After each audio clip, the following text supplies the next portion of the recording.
ইয়ে, ঘুরতে যাচ্ছি।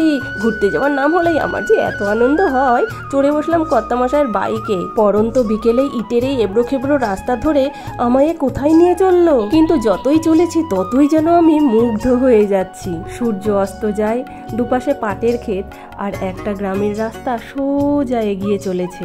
নিজেকে তখন মনে হচ্ছিল সুচিত্রা সেন আর কর্তামশাইকে উত্তম কুমার।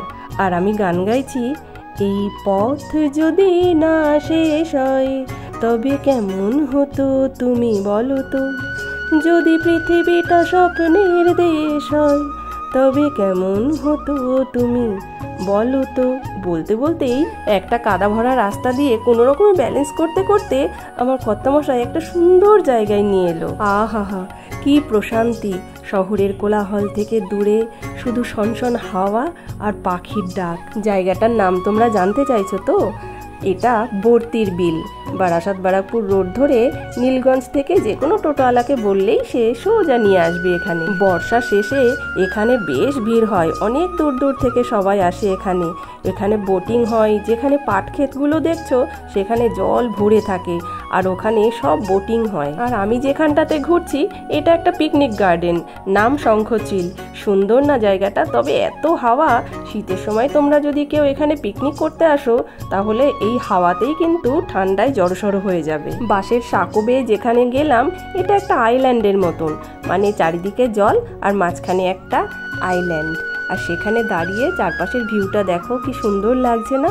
এই দেখো শঙ্খচিল পিকনিক স্পট। এখন অবশ্য বন্ধ আছে, সবাই এখানে আসছে ঘুরতে। এই প্রখর গরমে এই জায়গাটার এত হাওয়া খেয়ে ভীষণ ভালো লাগছিল।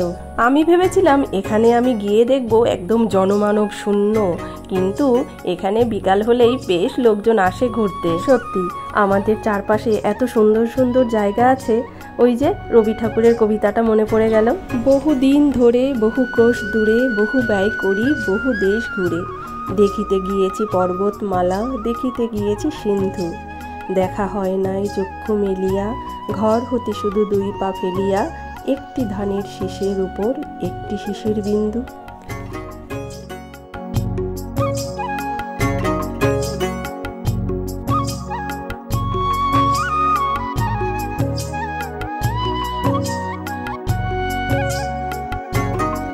দূর থেকে কানে আসছিল হাঁসের প্যাক প্যাক।